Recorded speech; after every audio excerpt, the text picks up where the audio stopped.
오늘의 설교의 제목은 우리의 자기의의를 드러내시는 복음이라는 제목입니다. 잠깐 기도하겠습니다. 주님, 저희의 이 예배를 보는 것으로 그치지 않게 하시며 예배를 주님께 드리는 시간 되게 하소서. 주님, 하나님 말씀을 듣는 시간입니다. 주님, 저부터 하나님 말씀 앞에 서기를 기도합니다. 주님을 바라지 못하며 설교만을 잘하려는 시험에서 건져 주시옵소서. 오 주님, 주님만 드러나게 하옵소서. 주님, 주의 말씀을 설명하는 것으로 그치지 않게 하소서. 주님, 그저 말씀을 설명합니다. 주의 성령께서 역사하시는 통로 되기를 간절히 기도합니다. 주님, 제가 그저 성경 말씀을 문자를 설명할 때에 오 주님, 회중들이 저에게 속지 않게 하시며 주님만 바라게 하시고 주님만 드러나게 하옵소서. 주님, 그저 주님 앞에 회개할 수 있는 시간 되게 하옵소서. 주님만 드러나게 하소서. 예수님의 이름으로 기도하였습니다.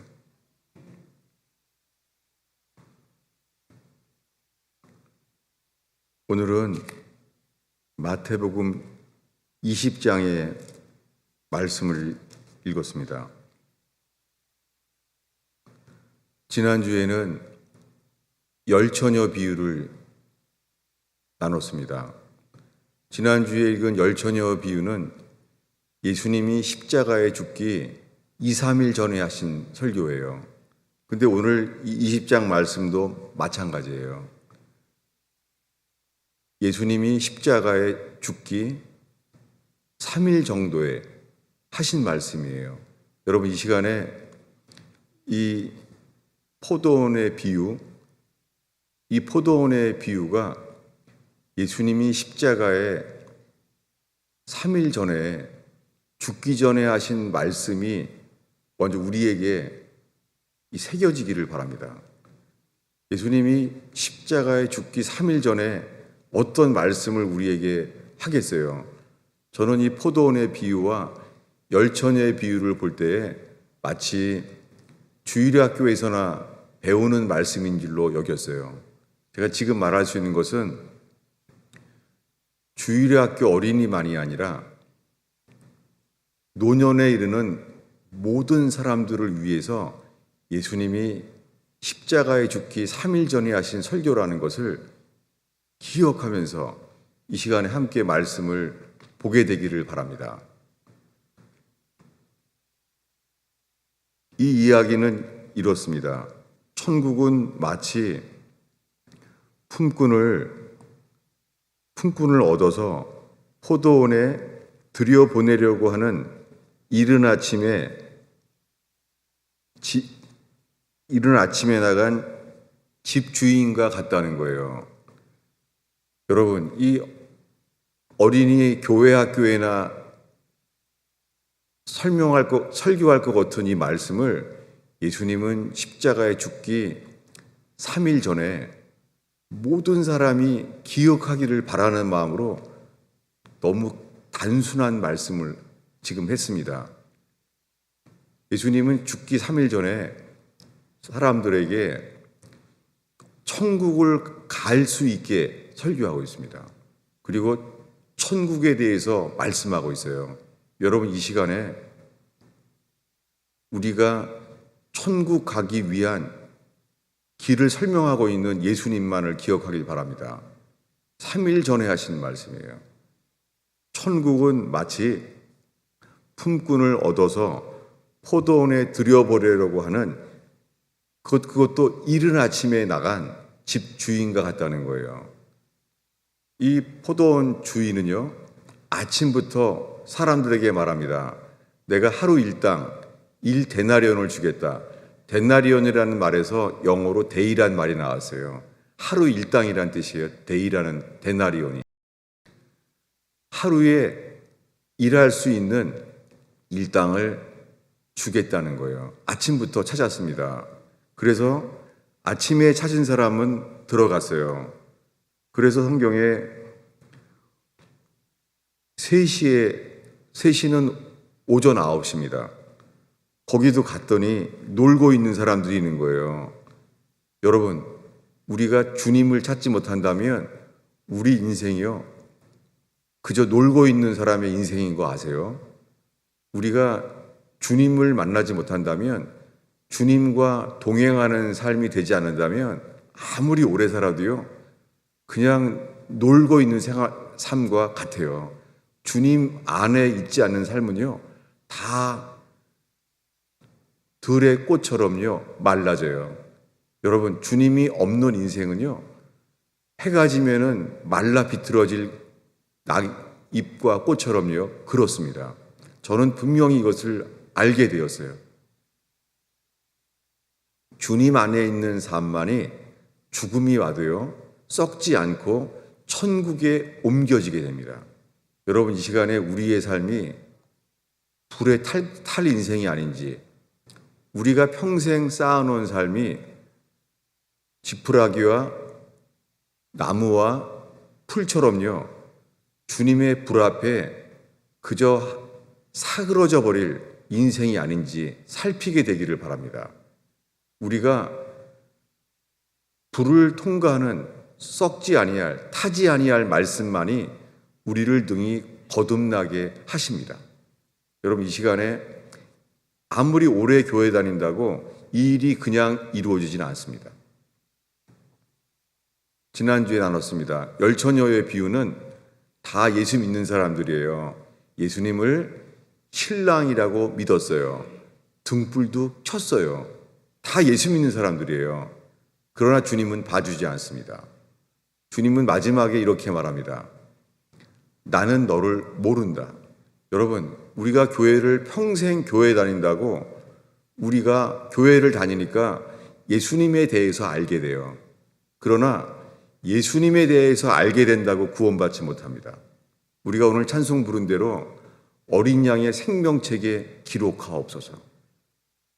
우리 마음에 기록되는 것이 다가 아니라 주님의 생명책에 기록되어야 돼요. 그래서 이 죽기 2, 3일 전에 하신 말씀이 지난주에 설교했습니다. 뭐냐면 부르심을 받은 사람은 많지만 택하심을 입은 사람은 적으니라. 그 이유는 악한 자나 선한 자나 다 오게 하시는 게 주님의 마음이에요. 여러분, 예수 그리스도 안에서 우리에게 계시된 주님은 있잖아요. 악한 자나 선한 자나 다 하나님의 집에 오게 하시는 분이에요. 이것은 놀라운 계시고 유대인들은 받을 수 없는 거예요. 왜 그렇습니까?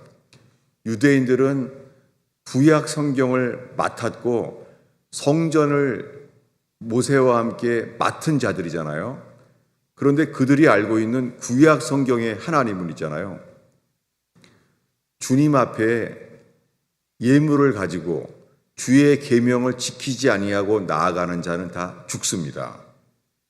제사장마저 자기를 씻지 아니하고 성소에 들어가면 죽습니다. 그 법궤를 만지는 자는 죽습니다. 이게 구약에 계시된 하나님이에요. 그런데 지금 십자가에 죽기 2, 3일 전에 예수님이 이렇게 말하는 거예요. 열처녀 비유를 말씀하면서 악한 자나 선한 자나 다 데려오라는 거예요. 여러분, 주님의 놀라운 그리스도 예수 안에 계시된 하나님은 악한 자나 선한 자나 다 오게 한다는 거예요. 오늘도 마찬가지입니다.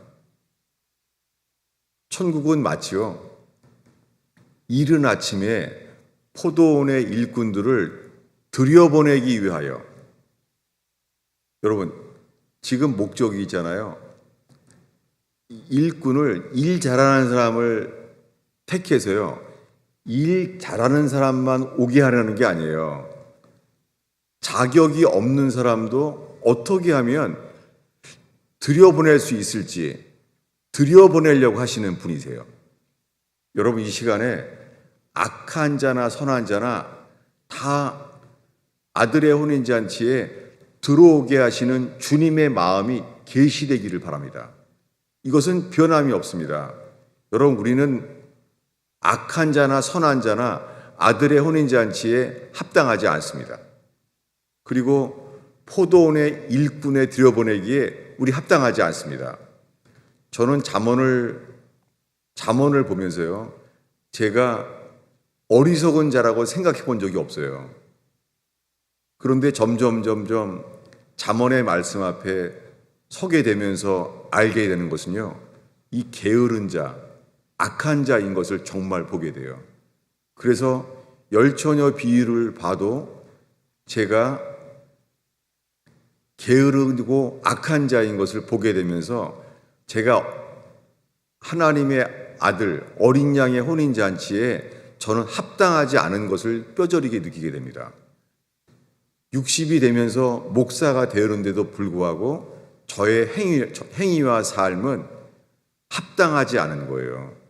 여러분, 제가 정죄하려고 하는 것이 아니라 주님 앞에서 어린 양의 생명책에 기록될 만한 기준 앞에서 우리가 정직하게 살펴보는 저와 여러분 되기를 바랍니다.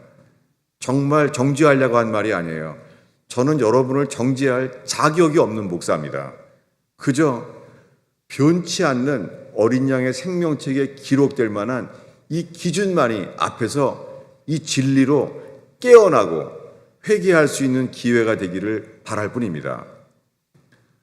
우리는 우리의 삶은 있잖아요. 일꾼을 초대해서 한 데나리온씩을 주게 하는 그 아버지의 마음, 이 집주인의 마음. 여러분, 지금 예수님이 십자가에 죽기 3일 전이에요. 주님은 뭐를 계시했냐면 이 하나님의 아들 예수 그리스도가 계시하고 있는 거예요. 자기 아버지는 이런 분이다라고요. 어떻게 해요? 이 천국의 주인, 내 아버지는 이른 아침에 포도원의 일꾼을 들여보내려고 나온 집주인과 같다는 거예요. 여러분, 이 시간에 어떤 해결할 수 없는 죄악에 세상에서 가장 무거운 짐, 죄짐에 걸려 있을지라도 이 시간에 그 아버지의 뜻, 아버지의 마음만이 계시되기를 바랍니다. 이것은 복음의 시작이에요. 그런데 오늘날 너무나 많은 사람들이 현대 교회가요, 이 복음의 시작만을 말하는 거예요. 복음의 시작은 악한 자나 선한 자나 아들의 혼인잔치에 다 오게 하는 거예요. 자격이 안 되는 사람도요. 오늘도 마찬가지입니다. 그런데 다 불러왔습니다. 그래서 정오에 나가서 또 발견해서 들어오게 합니다. 그리고 해가 저물매, 오늘 성경 봉독한 말씀은 시작이요. 해가 저물매, 이때 이야기예요.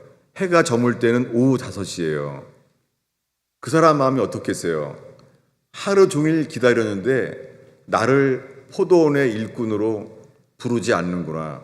여러분, 우리는 길에 가면은 그 불법 체류하는 스페니쉬들을 보게 되잖아요. 그냥 길에 서 있어요.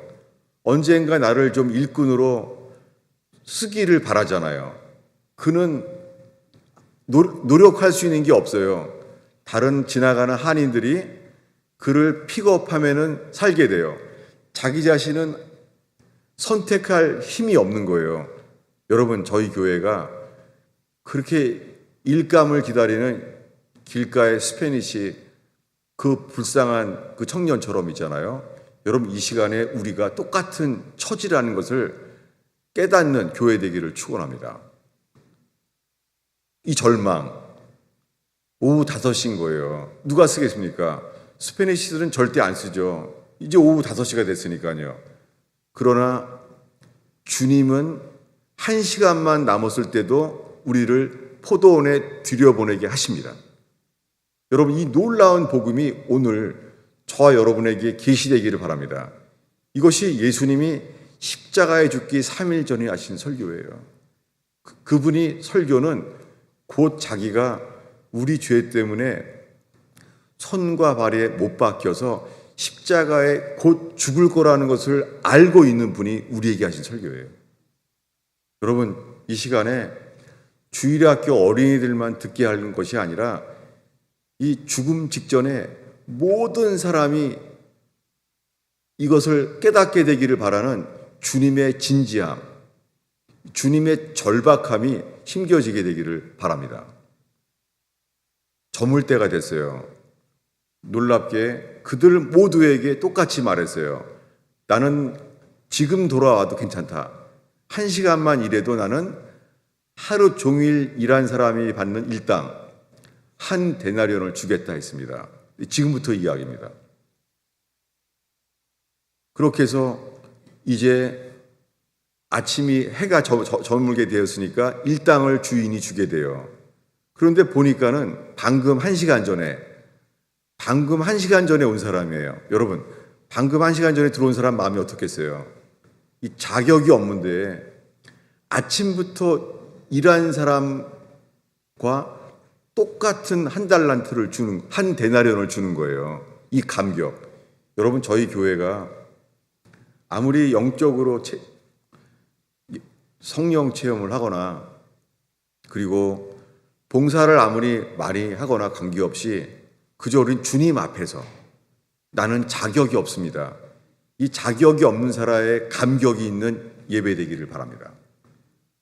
그래서 나눠주는 거예요. 근데 1시간밖에 일하지 않은 사람에게 똑같이 하루 종일 일한 사람의 일당을 주는 거예요. 이랬더니 어떤 마음이 들었냐면 한 데나리온을 받을 줄 알았는데 1시간만 일한 사람에게도 똑같이 주는 걸 보고 어떤 마음이 생겼어요? 나는 그러면 더 받겠구나. 돈을 더 받는 게 복음이지 하는 거예요. 아침부터 일하면서 하루 일당 받을 줄 알았는데 더 받겠구나. 이게 누구 생각이에요? 아침부터 일한 사람이 자기 스스로 생각한 거예요. 주인을 오해하는 거죠. 주인은 변한 적이 없어요. 집주인은 자격이 없어도 아침부터 일해도 한 데나리온을 주겠다고 했습니다. 심지어는 1시간만 일해도요. 나는 너를 발견한 것이 기쁨이다. 들어오라. 여러분, 저희 교회가 자격이 전혀 없는 사람인데도 1시간 안에만 들어오게 되면은 교회에 나온 지 얼마 안 되는 사람에게도 주님이 주시는 한 데나리온을 주는 이 기쁨이 가득한 교회 되기를 축원합니다. 근데 문제는 이거예요. 똑같이 받을 줄 알았는데, 많이 받을 줄 알았는데 1시간 일하는 사람에게 똑같이 주는 거예요. 이때 무엇이 드러났습니까? 우리 11절인데요. 10절, 11절을 한 목소리로 읽겠습니다. 먼저 온 자들이 와서 더 받을 줄을 알았더니 그들도 한 데나리온씩 받은지라. 받은 후에 집주인을 원망하여 이르되, 받은 다음에 원망한 거예요. 왜 원망을 했죠? 나는 더 받을 줄 알았어요. 아침부터 일한 사람과 방금 1시간 일한 사람이랑은 다르다는 거죠. 여러분, 우리가 예수 믿고 아무리 오래되어도요, 예수 믿은 지 몇십 년이 지나도요, 주님 보시기에 우리는 자격이 없는 자입니다. 그런데 예수님을 오래 믿다 보면 우리 속에 있잖아요. 이 주님에 대한 원망하는 마음이 생길 수가 있어요. 왜냐하면 원망스러운 거예요. 그가 어떻게 원망했는지를 읽겠습니다. 그가 한 말이에요. 12절입니다. 우리 한 목소리로 읽겠습니다. 나중 온 이 사람들은 1시간밖에 일하지 아니하였거늘 그들을 종일 수고하며 더위를 견딘 우리와 같게 하였나이다. 다르다는 거예요. 우리는 아침부터 일했기 때문에 다르다는 거예요. 그래서 원망하는 거예요. 근데요, 그는 이렇게 판단을 했는데요. 이것이 오늘 설교하는 자기의에 대한 주제입니다. 자기의. 자기의는 자격이 없는 우리에게 주시는 의. 마틴 루터가 신부로서 그렇게 죄를 괴로워하다가 자기가 신부로서 아무리 신앙생활을 열심히 해도 도달할 수 없는 자기의. 안 되는 거예요. 그러다 마틴 루터가 깨달은 것은요, 십자가에서 값없이 흘려주신 피, 이 보혈의 피, 우리의 모든 죄는 십자가에서 흘려진 예수의 피로만이 우리의 모든 죄가 씻겨져서 의인이 된다는 의. 이 의는요, 아무 공로가 없어요. 차별이 없어요. 이것을 전가된 의라고 성경은 말해요. 전가된 의예요. 여러분, 이 전가된 의는요, 다른 사람보다 차별이 없어요. 남에게 욕먹을 만한 악한 자나 영적으로 뛰어나고 선한 자나 차별이 없어요. 여러분, 이곳에 헬라인이나 유대인이나 차별이 없는 의, 이 의 앞에 누구에게나 동일한 이 의 앞에 서게 되는 교회 되기를 바랍니다. 근데 왜 이 사람은 차별하게 됐습니까? 왜 일 하나도 안 하는 사람인데 똑같이 하냐는 거예요. 이때 예수님은요, 이 집주인의 말씀을 계시합니다. 집주인이 이렇게 말합니다. 14절, 15절인데요. 이 자기의에 대한 주님의 설명이에요. 자, 14, 15절을 읽겠습니다. 내 것이나 가지고 가라. 나중은 이 사람에게 너와 같이 주는 것이 내 뜻이니라.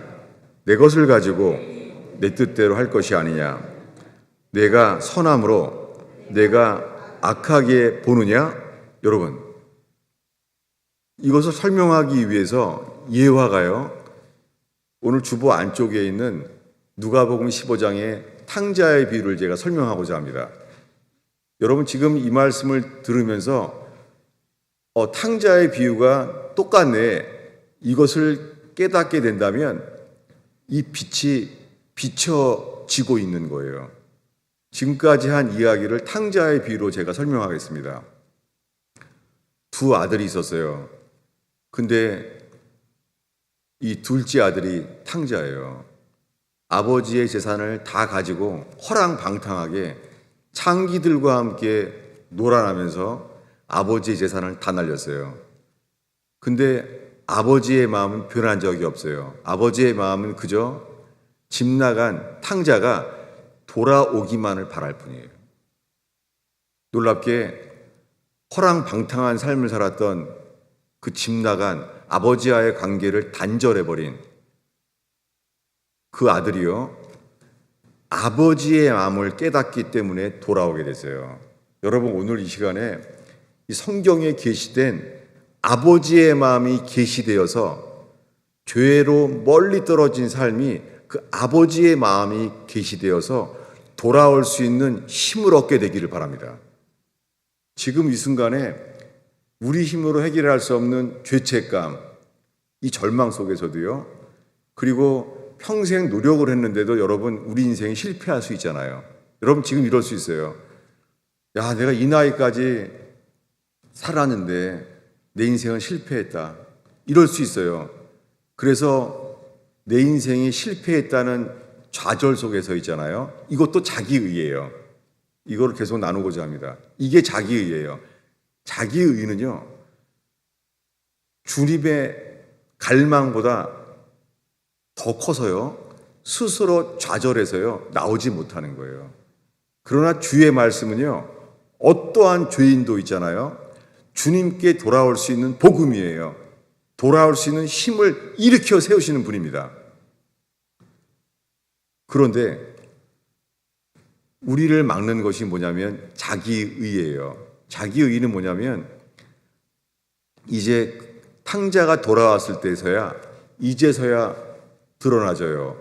뭡니까?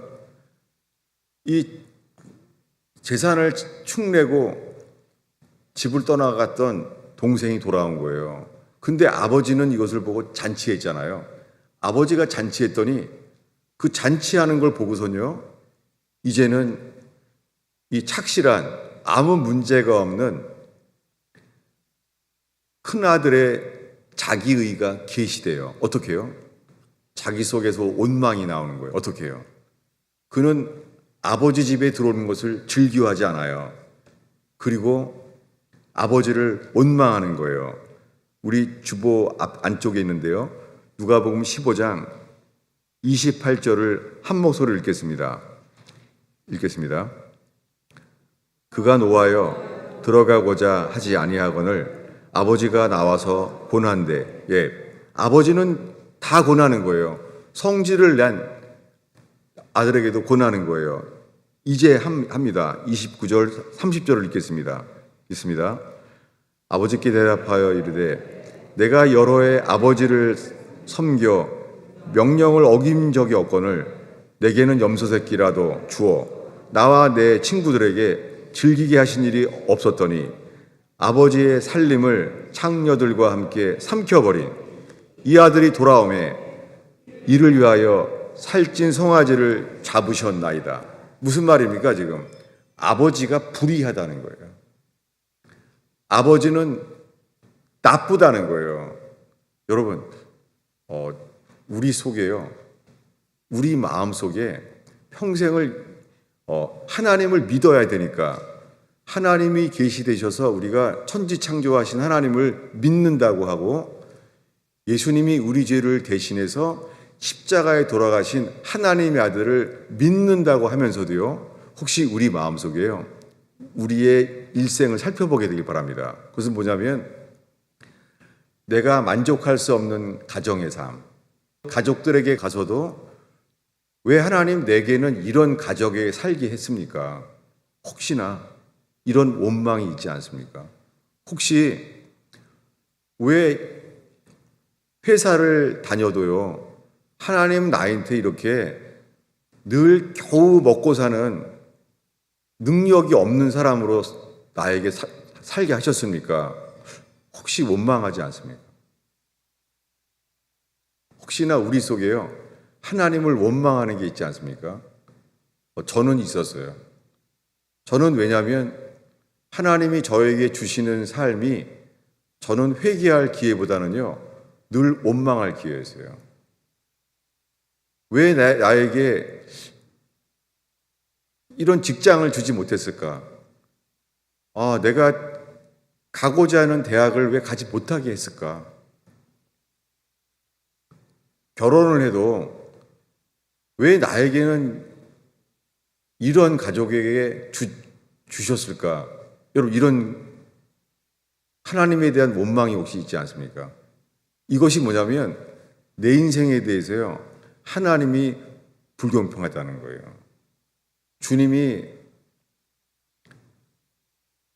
나한테 악하게 하셨다는 거예요. 저는 제가 뇌출혈 때 제 속에요, 감춰져 있는 분노가 있었어요. 뇌출혈로 머리가 터졌을 때요, 제가 컨트롤할 수 없는 분노가, 욕도 큰 소리도 막 나왔어요. 저는 감사하게 저의 종교심으로, 목사라는 종교심으로 꽉꽉 눌러왔던 하나님을 원망하는 제 마음이 있는데 주님이 이것을 뇌출혈이라도 저를 드러내셔서 정말 감사해요. 저는 정직하게 제 속에서요, 가정조차도요, 원망스러웠어요. 그리고 교회 생활도 원망스러웠어요. 주님은 좀 더 나은 걸 주시지 않을까? 왜 이 정도밖에 주시지 않나? 제 속에 원망이 있었어요. 그리고 공부 잘하는 애들을 보면은 공부가 우상이었으니까 너무너무 부러웠어요. 저런 애들은 과외 공부도 많이 할 수 있는 부잣집의 자녀로 좋겠다 하면서 부러워하는 마음속에 저는 원망했어요. 저는 외국 유학 갔다가 사람을 보면 너무너무 부러웠어요. 왜냐하면 왜 하나님은 공부를 좋아하는 나에게 왜 외국 유학을 갔다 온 사람이 되지 못하게 했을까? 정말 제 속에 쌓인 것은요, 하나님에 대한 원망이었어요. 여러분, 성경의 원망죄라는 것은요, 홍해 바다를 갈라서서 바로 왕의 그 압제에서 건져 주셔도요, 광야에 나왔을 때 인간의 최초의 죄가요, 원망죄예요.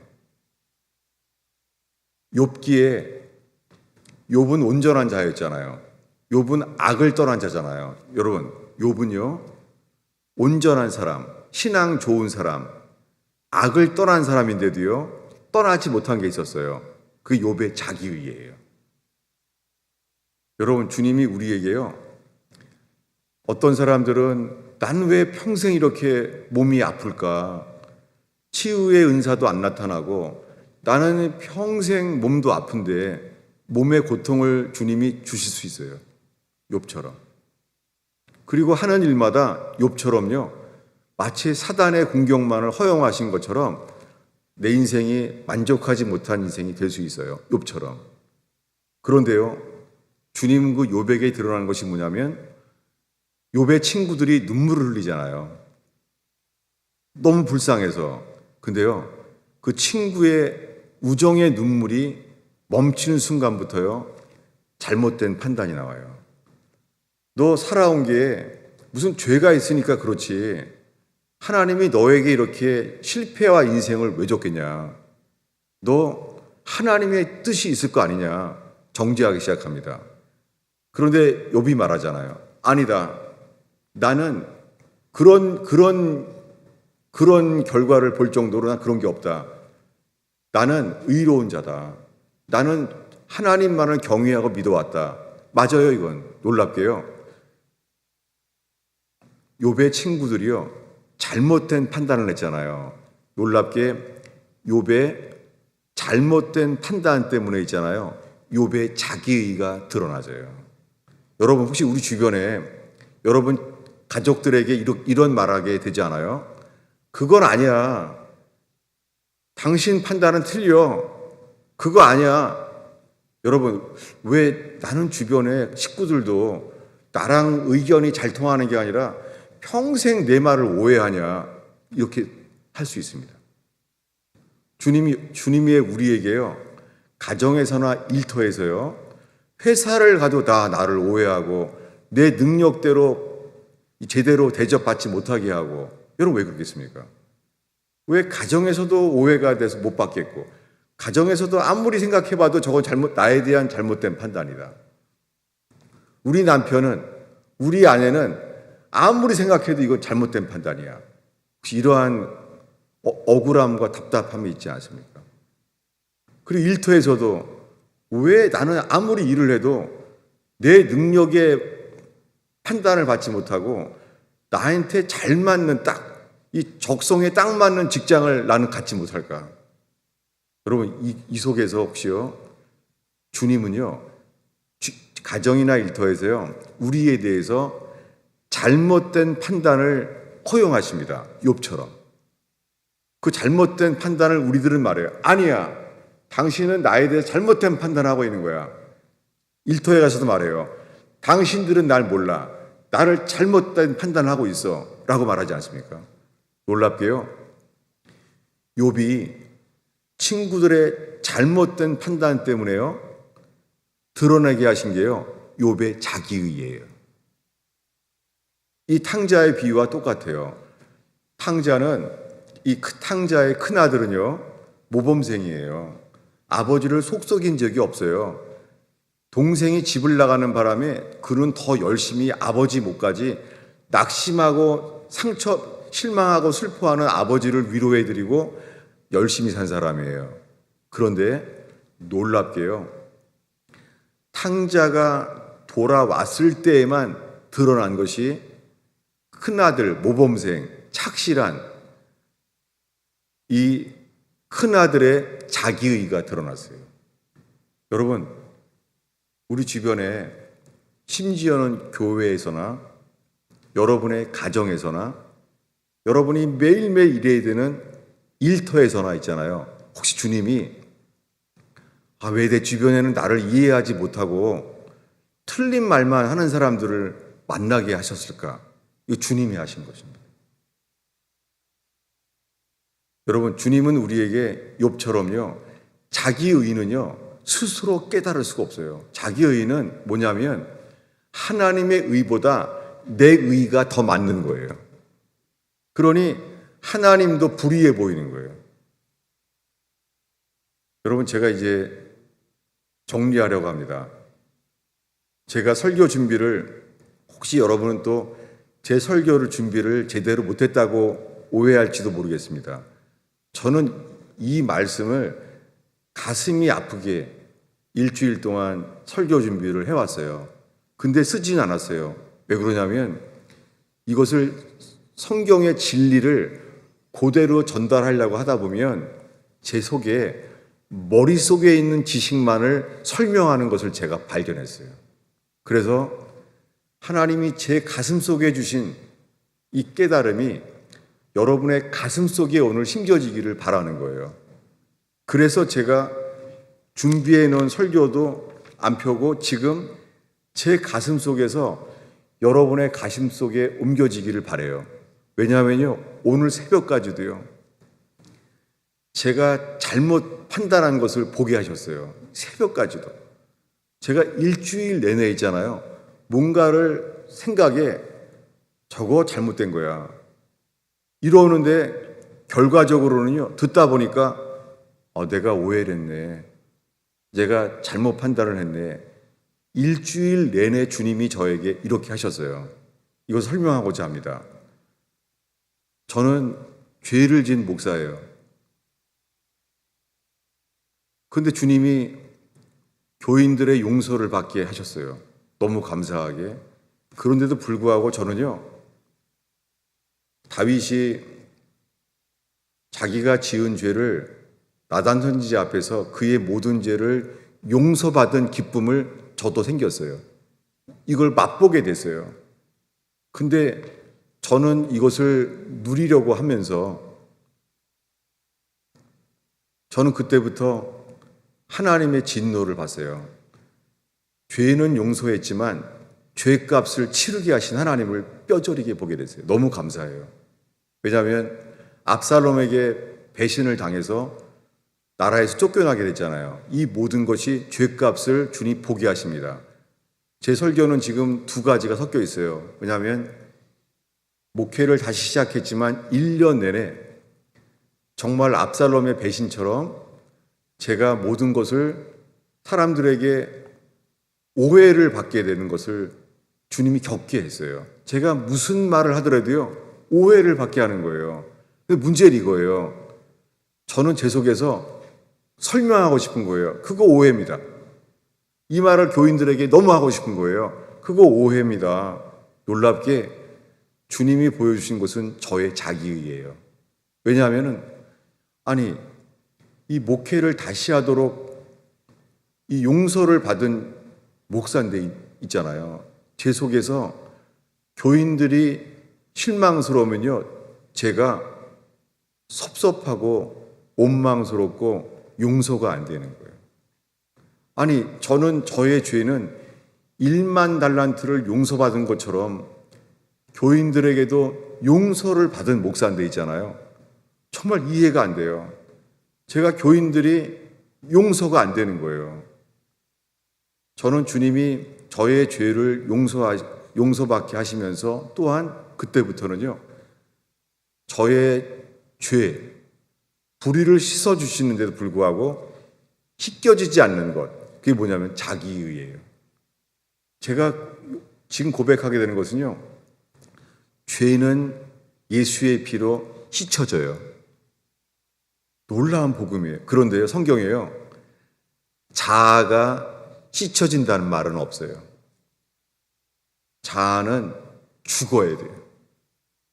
여러분, 지금 이 순간에 가정에서나 일터에서나 그저 내 죄를 깨닫고 주님, 내 죄는 예수의 피로 씻음 받은 것을 믿습니다 라고 하면서도 아무리 내 모든 죄가 씻겨진 감격이 없는 사람 있지 않습니까?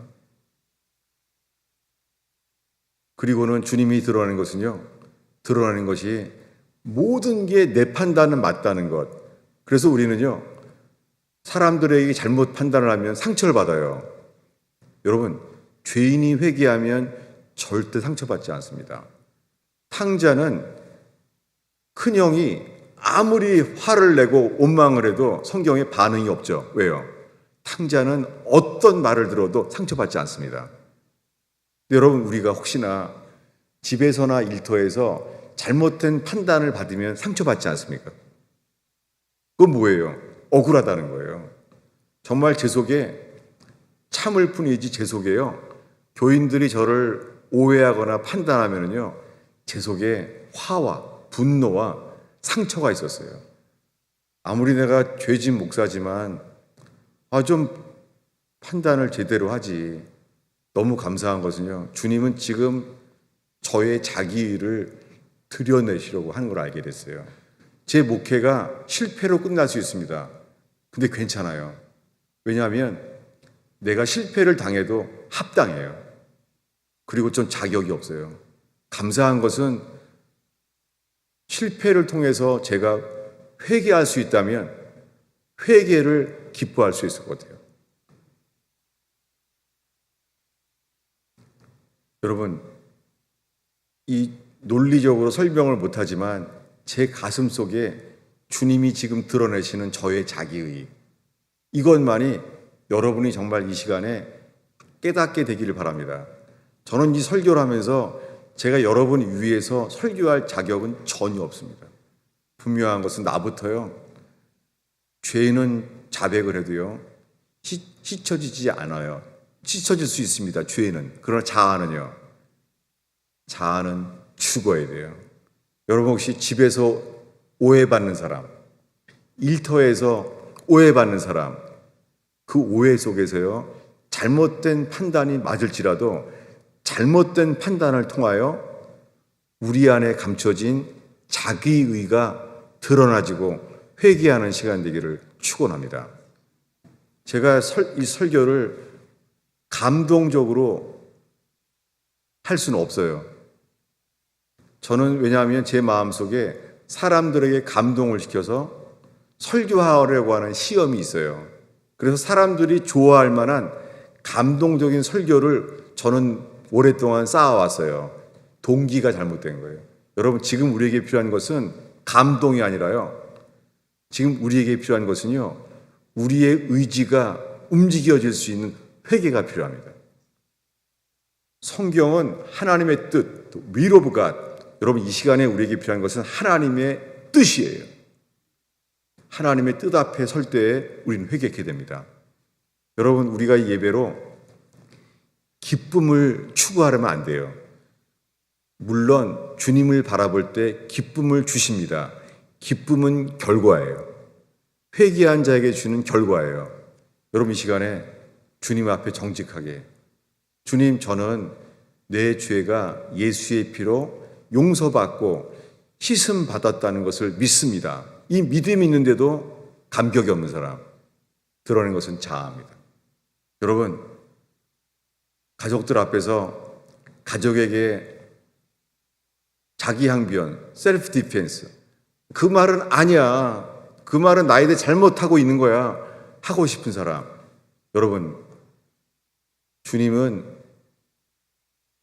이해가 안 되고 만족스러울 수 없는 가족을 고치려고 하기 전에 잘못된 판단을 하는 가족과 일터의 일꾼들을 위하여 우리를 고치게 하십니다. 주님은 에서를 바꾸려고 한 적이 없습니다. 불의한 에서를 통하여 주님은 야곱을 계속 부수려고 하십니다.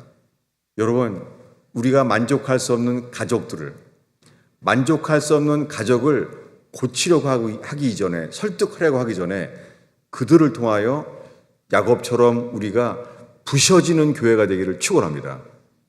여러분, 우리가 교인들이 부닥쳐져도 우리들은 교인들을 고치려고 하는 것이 아니라 그들을 통하여 우리가 부셔지는 야곱 되기를 축원합니다. 기도하겠습니다. 하나님 아버지, 이 설교로 주님만 드러나게 하옵소서. 주님 아무리 설교하려고 해도 설교하려는 시험과 욕망 때문에 주님을 가리울까 봐 정말 두렵습니다. 주님이 부족한 설교를 통하여 못 박히신 예수님만 드러나게 하옵소서. 십자가에 계시된 아버지의 마음, 아버지의 뜻만 드러나게 하옵소서.